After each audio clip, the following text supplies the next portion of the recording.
Hi, welcome to another Two Tired Teachers. And today, Who are you? oh, I'm Rumi. Sorry, this is Renee. Renee. Today we are talking about professional development. One of the most hated and loved things there is in education as far as being a teacher.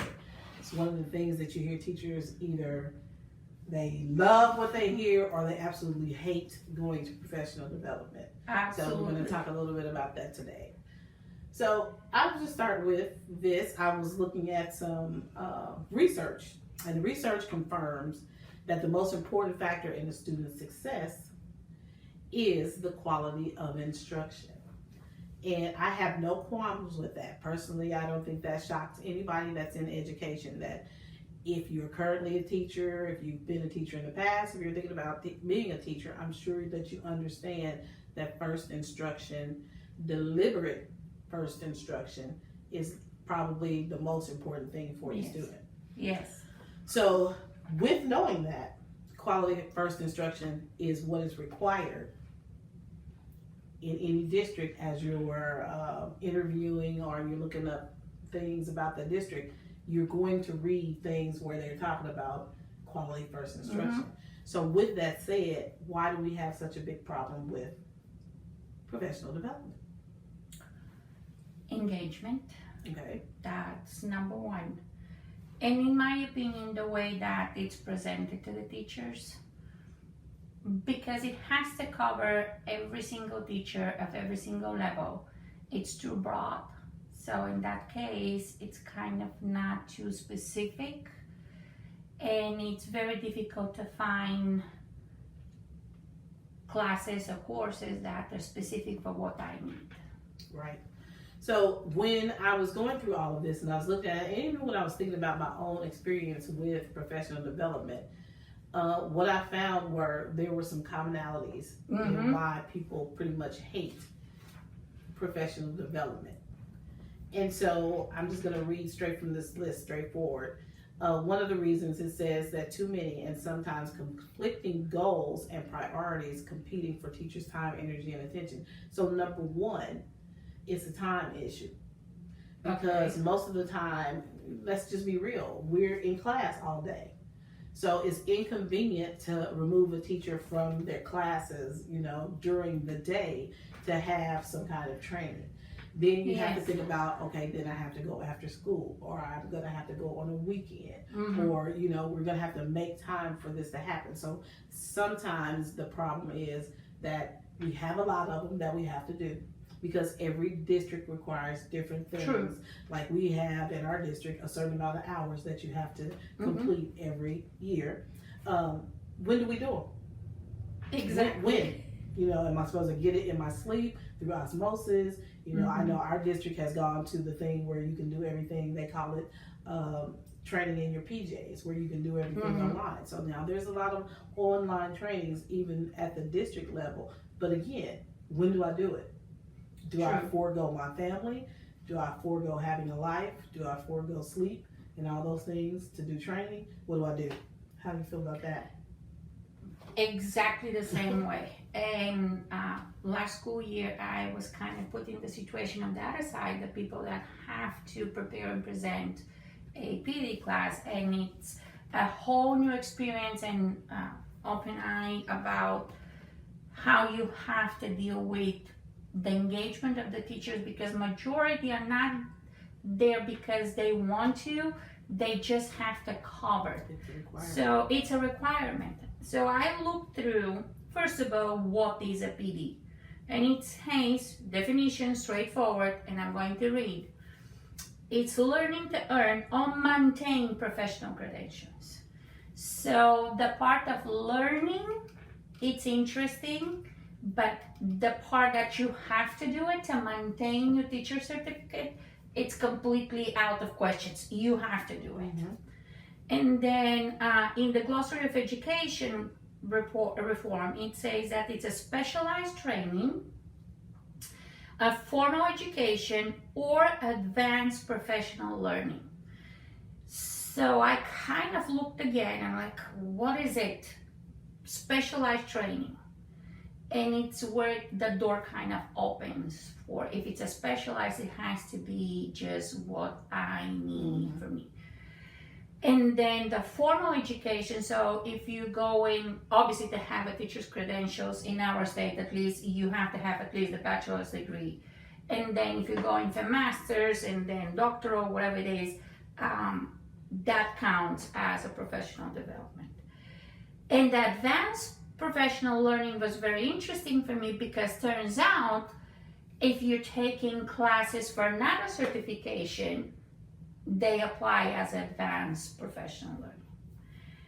The purpose to improve knowledge, and here is the kicker, and skills in order to facilitate improvement for the purpose of student achievement. Yeah. So it's not just for you, the focus is specifically for student achievement. So if you think about it in those specific words, if you're focusing on student achievement, you would think that we would embrace it more because we are in the game of helping our students, making sure that they achieve. So if the professional development is supposed to directly line up with the students doing well, you would think that we would be on board with that. So another one of the things that I found that causes people issues with professional development, and this is one for me, I'll just go ahead and own up to it, unrealistic expectations of how much time it will take schools and teachers to adopt and implement a goal. Yes. So I love seeing new and updated, best practices and that kind of thing. But then, realistically, can I take this back to my campus tomorrow and actually do it? And you'll hear a lot of facilitators say, oh, you can take this back and you can start doing this tomorrow. All right, so I take it back, and then tomorrow I've slept, I've forgotten half of what you said. Oh, you already I can't read my notes and da-da-da-da, plus it's probably already planned. And then, the district or your principal or your coach or whomever is over you might say, yeah, we want to be 100% on board with this. Let's start this tomorrow. Yes. And that's not realistic because if I go to an hour-long PD, even if it's a 4-hour-long PD, even if it's an all-day training, I'm not at a place where I can walk in tomorrow and really make this function in my classroom 100%. So that's an issue. It is an issue because it's assumed that with the 4 hours, let's suppose 4 hours of somebody presenting something to you, you become an expert and you can do it immediately. Right. That's not realistic. It's just straightforward, not realistic. Right. We don't do anything like this in life. Right. So that leads right into the next issue, which says professional development training, events that are inappropriate in size and scope, structure to support learning new idea or skills. Gathering 100 teachers into one room for a training event will never give them what they need to reflect on the material, ask questions, listen to their peers, go through activities, and enhance their comprehension. So that those two kind of play in together. We go to this training. There's all of us from all these different schools. Where each building has its own culture, has its own way of doing things, and we're not going to all do it the same way. So to have an expectations like at a district level, let's just go there at a district level, that we're all going to go learn this new thing, and then all of us are going to go back to our various buildings tomorrow and implement. Or, within the course of a couple of weeks, everybody should be fully on board with this thing. That is never going to happen. And that just causes teachers frustration. Because once again, when do I have time to work this into the plans that I've already made? Yes.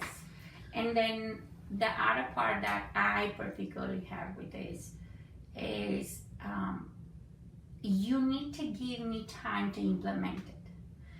First of all, I didn't have enough time to learn it. And then I'm looking at, even if I want to, and I'm interested in it, now the conflict is when the PD does not fit in what your district is already presenting. So now it's like, how do I combine both of these expectations? I need time to do it, It's not going to happen tomorrow. It's not going to happen in 1 week.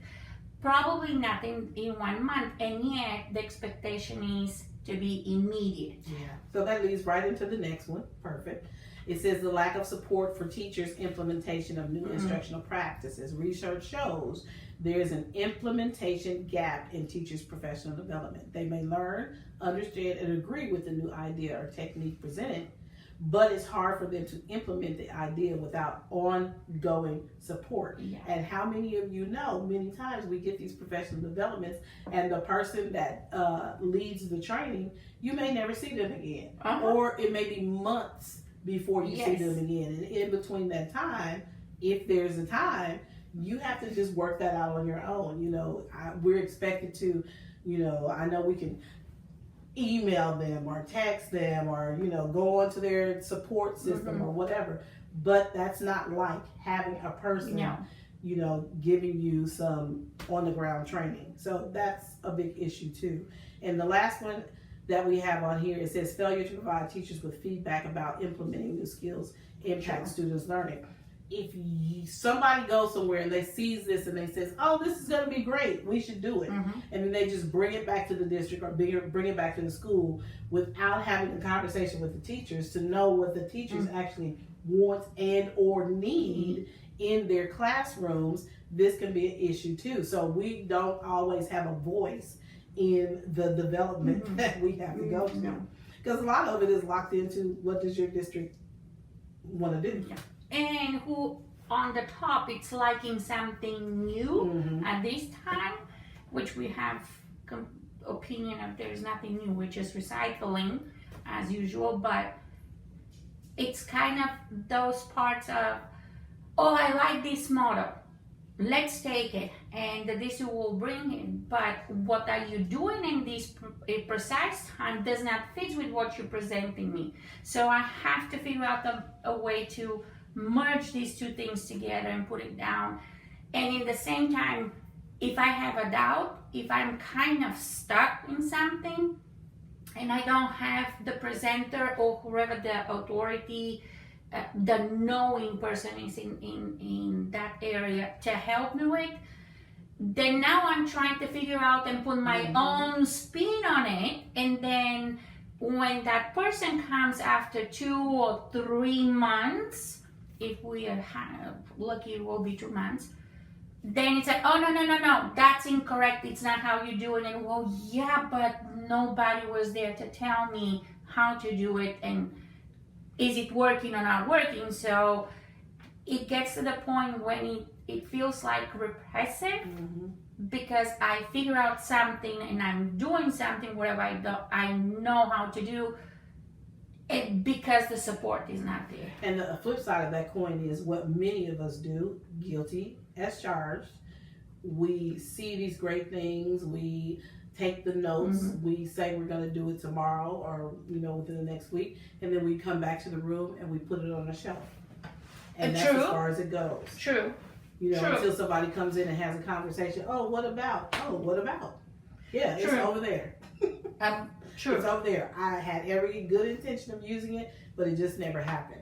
So how can we fix these issues? Because we know that we can't not go to professional development. We don't have a choice in that situation. You know, depending upon what your state, your district, or your specific building requires that you do. So we don't have a choice. No. We absolutely have to do it. And as a teacher, and I'm going to throw own opinion in, my opinion. If you're a teacher worth your salt, you're going to want to stay abreast of best practices anyway. Agree. Now, that's my opinion. Agree. So with all that said, knowing that we have to do this, how do we make it better? The big question. Yeah, the big question. So I actually think in this moment it's the districts and the education agency policy that needs to catch up with us, because right now we're living in the edge of technology and we can easily find a way to stay on top of what we're interested in, and yet we're not doing it officially, I want to say, because we are obviously, because those hours spent on it are not recognized. So what exactly do I mean? Majority of us are listening to podcasts or we're watching YouTube for a specific need that we have, and it's a professional development. Actually, it's recognized as one, and yet you're not getting the time for it, the recognized credits for that one. And this is one of the big solutions about time and engagement. First of all, I'm looking for something that is interesting to me. Specific to my And then if it's a podcast, I'm doing it while I'm driving to work or do whatever. So it's something that I can fit in my routine, but it's not recognized that these streets are not catching up with where we are right now. Now, when it's a formal presentation, a PD, I do believe it needs to come to a campus level, not district level for everybody, or it can be a presentation on district level, and then on campus should be whatever the campus and the teachers on this campus need to implement and support whatever the needs of the campus is. One thing that I've noticed, and all that's very good, one thing that I've noticed that you hear teachers say a lot, self-included, again, guilty as charged, where you've been in a professional development and the person that was actually giving the training was not that great. So you have to put yourself, you have to think of it like how a student sees the teacher. So at that point in time, we're students, and the person giving the professional development is the teacher. And sometimes we've sat in those professional developments and said, that teacher sucks, and I could have done that, and could have been so much better, and da-da-da-da-da. Well, there's one thing that you can do, at least in the building level, and sometimes even in the district level, because we've had this conversation recently.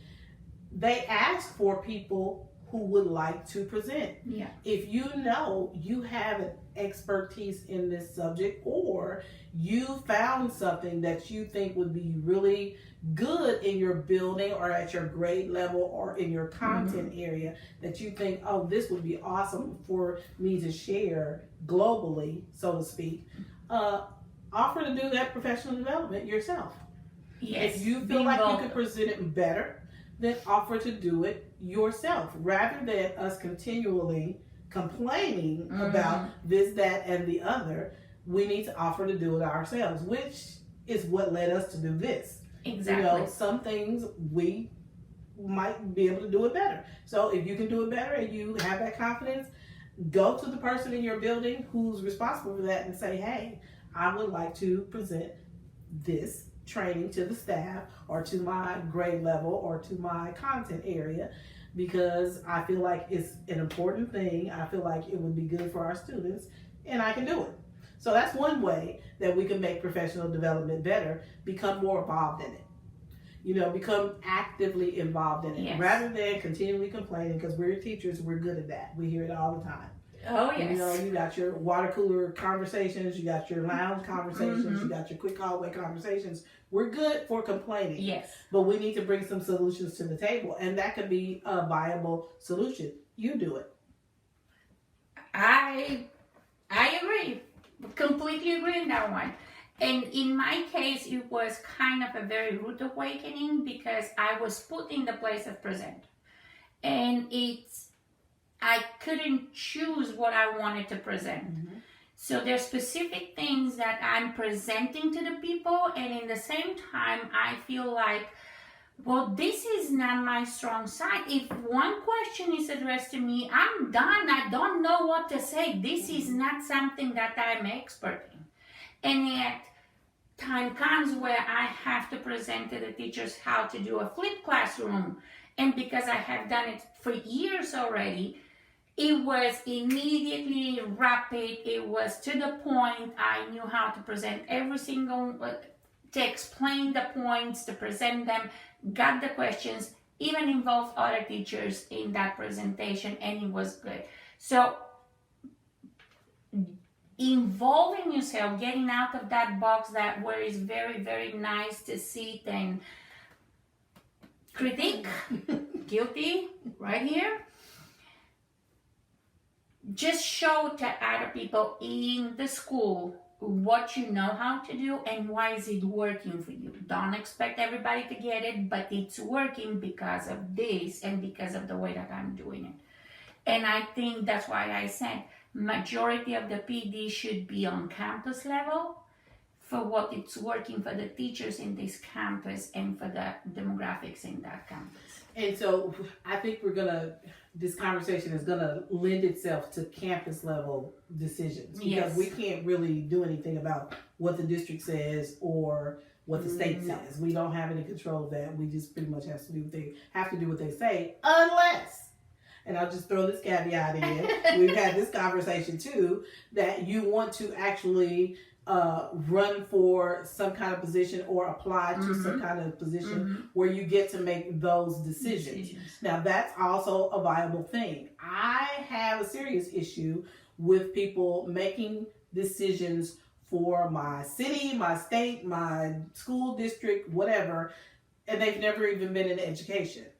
That's an issue for me. Agreed. So if you have that personality or you have the kahunas that you can step out and maybe be on the school board, run for the state education board, do those things, because we need those voices in those places. So, if city government or government in any type is your thing, then that's a viable option too. But since we don't have control of that, and that's not my thing, is not running for any kind of office, then I have to go this route. So I think another thing that we can do, other than doing the professional development ourselves, is when they ask for feedback, let's give honest feedback. If it sucked, let's say that it sucked.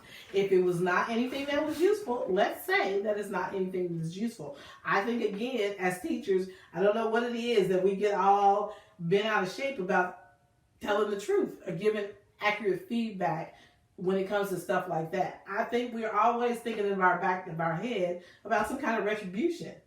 But we're going to keep getting the same stuff if we don't let the powers that be know this isn't doing us any good. You're spending money on it, you're wasting time on it, and we're not getting anything out of it. So let's give some real feedback. I think it's more where we stand as a teachers. We have been trained, and I'm going to say the word, we have been trained to think that if we say something like this, we're hurting somebody's, emotions. It's a bad thing. No, it's not. You have to say the truth. This is not helping me. This is not helping where I'm standing. If it's too broad, just say it's too broad. It's not putting me in a situation where I know what to do with that. And if I'm not prepared, then I'm not giving anything to my kids. Yeah. So what was the point? And the feedback of the training should be the one, I agree completely with you, that says straightforward, this is not something that it's useful. This is not something that makes me grow as a teacher. This is not something that can be implemented immediately with the results that you expect to get from that. Right. I think another thing that we can do as teachers, we go to planning 1 or 2 or 3 times a week. I don't know how it is wherever you are, but for some people it's once a week. For some people it's 2 or 3 times a week, or it's continuous. But you go to planning every week. You don't have a choice in that matter. You discuss what's going on in your classes in planning. Why not discuss, take some time and share with whomever the power may be in your planning and say, we keep going around this circle. How about we get some training in here for this specific thing? That's a perfect place to decide what you need to have as a professional development, because it's going to fit directly with what you all need. If we as a group say this is an issue for all of us, then this is the perfect place to put it out there that we need a professional development on A, B, and C. Because all of us have this issue. All of us would like to do it better. All of us need some help with this. Get us some professional development about this. So your input is necessary. So we can't just sit back and expect them to just decide what we need, which is probably part of the problem as to why we get a lot of things that we don't want, don't need, and won't use. Yeah, and it's a guessing game. If we don't say anything, it's a guessing game. Yeah. They just, and I'm saying they, but also the higher level in administration, they just assume we need that, or that can be implemented very fast, and whatever. It's just an assumption because we are quiet. And I'm gonna just throw you under the, well, not really throw you under the bus, but put you on the spot Go ahead. on the moment. So you were in a position for the past couple of years where you had to implement some professional development. How did they decide on the topics that you presented? Exactly. So that's completely different story. No, it's the same story. The professional development came from the top. Okay, so it was, here is the thing. This is what we think we need because on the annual district survey, teachers said that there is no PD support, whatever. But nobody exactly said what they needed. So the higher level of administration, they chose something that they thought is going to work for. So it was trickled down to us, the instructional coaches. And we asked, we had the same presentation, well, not the same, a lot bigger presentation of a whole day. We did add bats and everything else. So we can go back to the campus and present to the teachers in our campus with the big understanding that we are going to change the presentation to the needs of our campus. And that was good. There are certain things that we were allowed to do. And because usually the presentation comes between the two instructional coaches, literacy and math. When it comes to vocabulary, guilty, no idea, I'm not, nothing. Literacy, it's kind of a zone, black zone that I don't go. But I can support a literacy coach, and we can do that, or I can throw ideas of how to be done in a math or science class. When it comes to technology, more math science, then it was on me to do the big presentation. But I did have the option to do presentations that my math teachers needed. Usually about technology and use of technology, because obviously it's something that I know. Obviously we're using a lot, and obviously makes our life a lot easier. So I guess my bottom line is, did the district tell you specifically talk about this topic? Oh yeah. There were specific days in the school year where the kids are not coming, and it's professional development.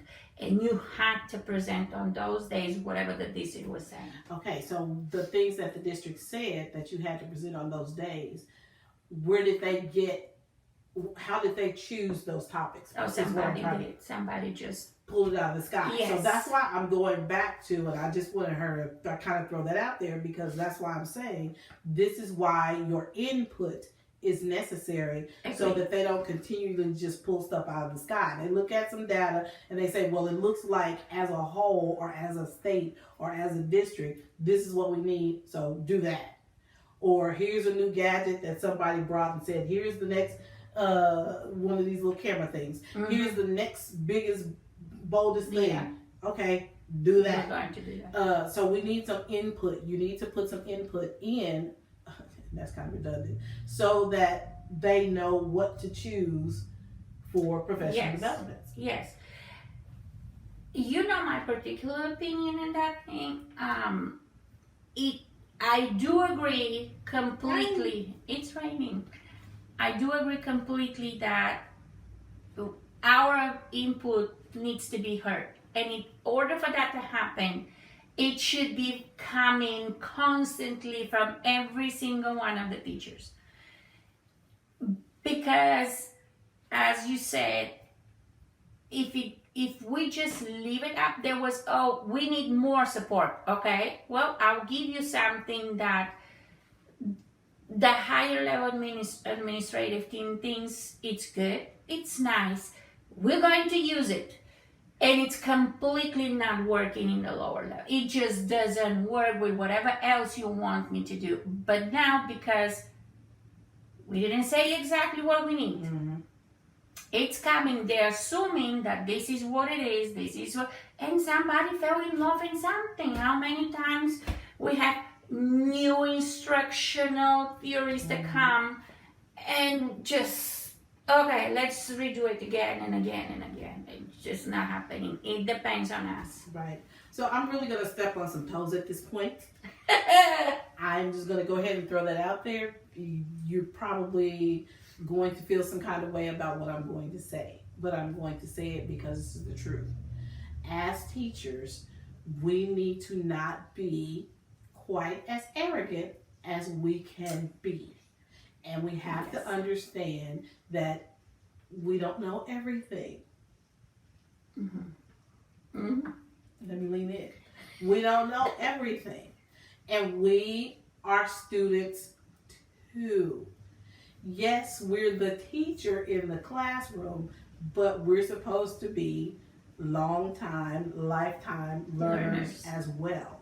Because we can only be as good as we can be for the students as if we continue to hone our own craft. So we have to not walk into a situation feeling as if you can't tell me anything because I'm a teacher too. Oh, because I already know that. Or I already know that, even if you don't. Yeah. We are teachers. We're supposed to be lifelong learners. That's the only way that we can actually give good information or give good practices to our students. We have to be lifelong learners. So we have to get off of our high horse also, and be open to receive new information. That's number one. Number two, yes, you've done it this way 35,000 years, and it was great. The times have changed. Let me say that again. Notebook. Times have changed. We had a conversation just the other day about stuff we have in storage. I pay good US dollars for a storage that has things in it that's like good 20 years old. Yes. That I know I'm never using again. But it's but it's there, and I can't throw it away because it was awesome 20 years ago when I used it. Now, is it going to probably ever be awesome again? Maybe some of those concepts are still in play, but the way that I did it, 100%, those Ditto Masters that I have, I'm never going to use them again. And I really dated myself there because I'm sure a lot of people don't know what a Ditto is. That's the literal one that you crank with your hand. It was before Xerox. It was the blue thing that you put on there and you had to crank it out with your hand. I have still Ditto Masters. I'm not going to say anything about it. I'm never using them again. No, you don't. The concepts are still in play, but I'm never using those specific ways that I taught then. They're antiquated, and they made me happy. They can't do a thing for me anymore. So, we get stuck in a place where we've been doing this way forever, and by gosh, I'm going to keep doing it this way because this is how it worked for my students 20 years ago, or even 5 years ago. We have to understand things change. Our students change, the way that they learn change. We're dealing with kids who were born into technology. I was not. I was a good 10 years in before I even had a computer. Yeah. And then it was the big dinosaur thing that sat on my desk that I barely used. And when they finally told us we had to start putting grades in, we were just like, what? That whole thing. So I came from that era. I came from the chalkboard era. where you can actually write on a chalkboard. If I say chalkboard to kids now, they don't know what They I'm don't talking understand about. what it They is. know sidewalk chalk, and they take chalk Yeah. outside and work out on the sidewalk.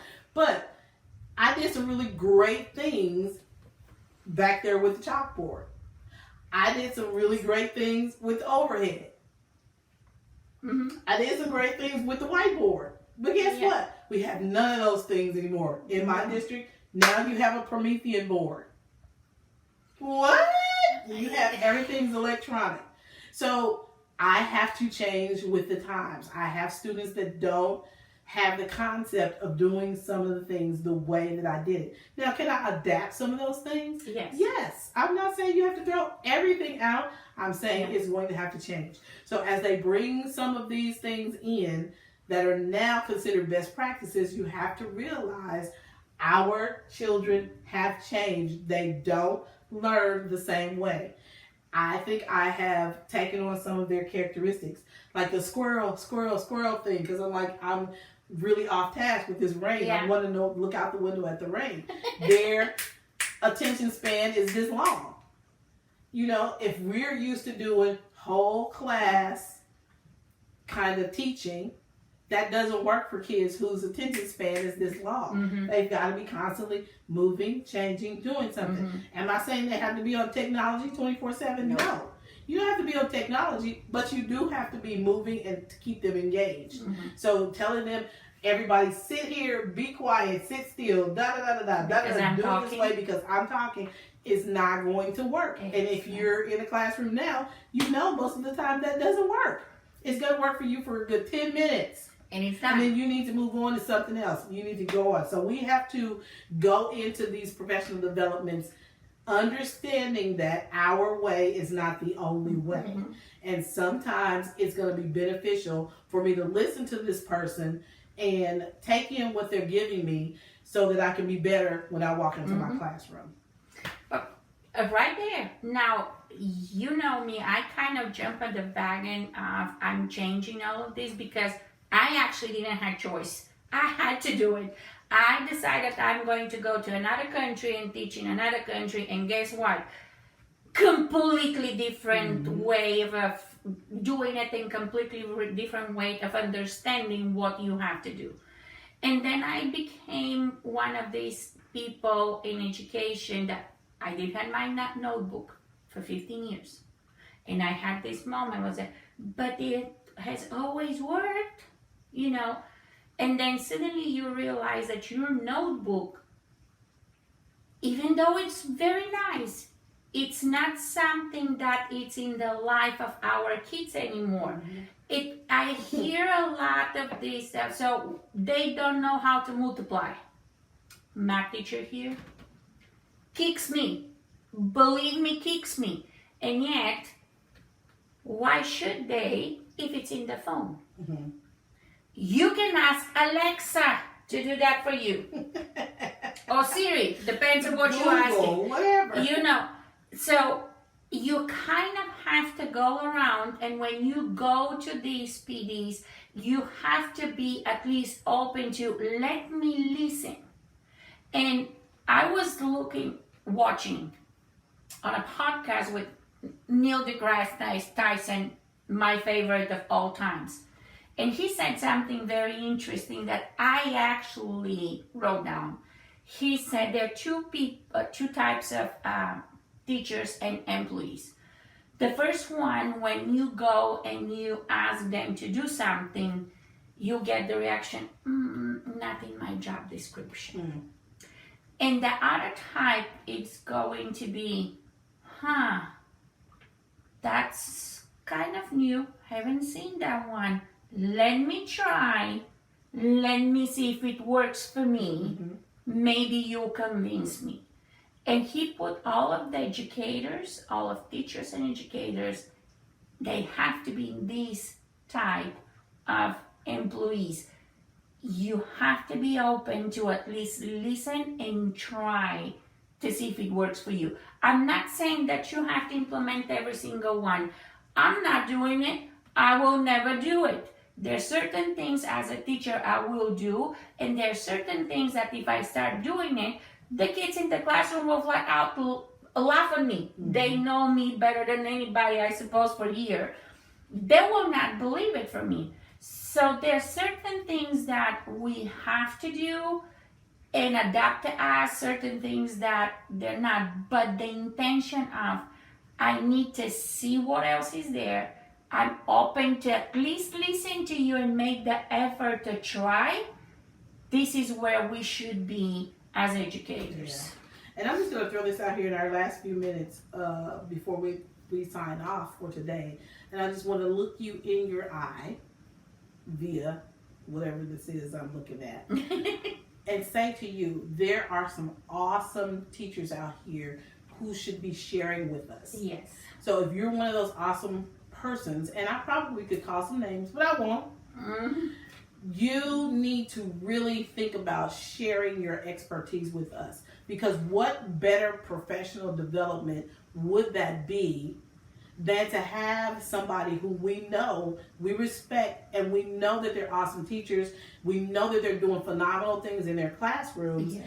Why not share that with the masses so we can try at best to be as awesome as you are? And I know a lot of you are sitting there going, well, that couldn't possibly be me. Yeah, it's probably you. Yeah. If you're saying it's probably not you, it's probably you. Because most of the time, we're the ones sitting back going, I don't really want to get up there. I don't really want to do this. But you have something that we need. So give it to us, please. So I would beg of you to consider, when you have the opportunity to share and do a professional development, please do it, and do it just like you do for your class. Make it engaging and everything, just like you do for your class, because that's what we need to see. That's where we need to be. So I think I'm gonna say that I would love for teachers to become more engaged when it comes to professional development. Then we could probably turn the tables in what it is that districts will present. Yes. First of all, everybody has something that they're experts in their classroom. That's number one.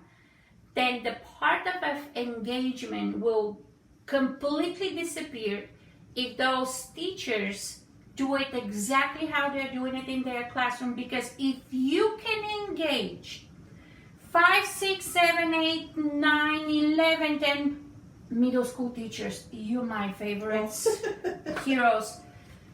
If you can engage those 30 kids, oh my God, you can do it with us. Yeah. We already know that you're doing it because secretly we're watching. Yeah. We pass in front of your classroom and we'll do like this, and we're trying to figure out exactly what you're doing. Now, I'm going to open a little bit more that point. Please do not think that because you don't get the standardized test grade means that you are not doing an exceptional job in the classroom. Those are two different things. Where it's important, it's the growth of your kids, and we see the growth in your students. Please teach us. We probably have a lot of experience and we can go ahead and we can do a lot of stuff, and yet when it comes to vocabulary, my thing is I'm running to somebody else. Listen to this English, okay? Now ask me to write that down, disaster. So I'm not the expert in that, and I need somebody to tell me how to do it. I don't need, disclaimer, the dog, he's okay. It's just the dog, special. Going back to, I don't need the special lecture that this is how it's done, this is how it's done. I need you to help me understand how to do it. That's my thing. One more thing. If you're one of these amazing people that are actually standing in front of a group of teachers and presenting, I'm begging you, please consider not to do a lot of icebreakers. Please don't. Oh my God, so uncomfortable.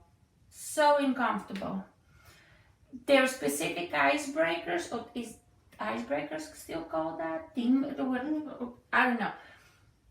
Don't do general things because they're cute and they look very nice. Consider that you have a lot of teachers that are introverts and they don't like that part. So there are ways to do it and ways not to. Consider what you're using for that part.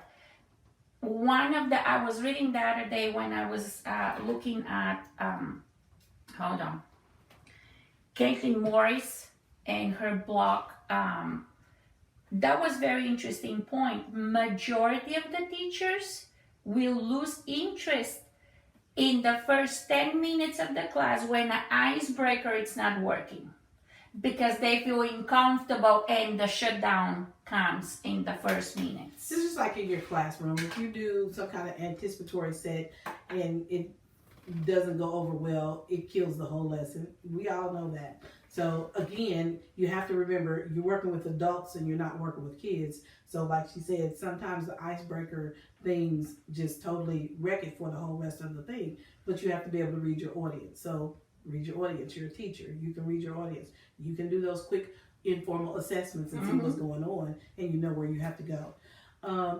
Lastly, before we sign off, we totally 100% skipped over the whole monetary thing because we don't control that. We have no control of that. So again, if you want to get into positions where you can make those decisions for your state or your district, your city, feel free to do those things, but we can't control it. So do we feel like we should get it or not?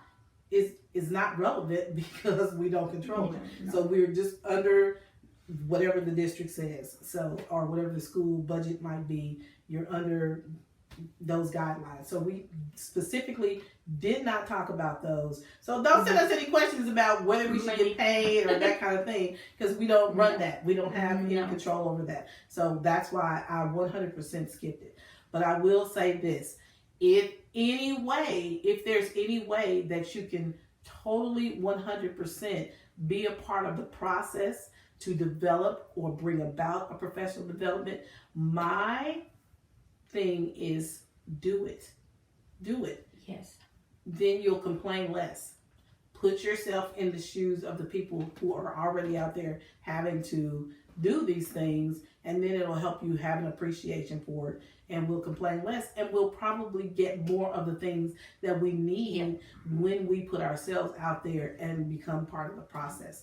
So I think we can pretty much end it on that note. Anything else you want to share?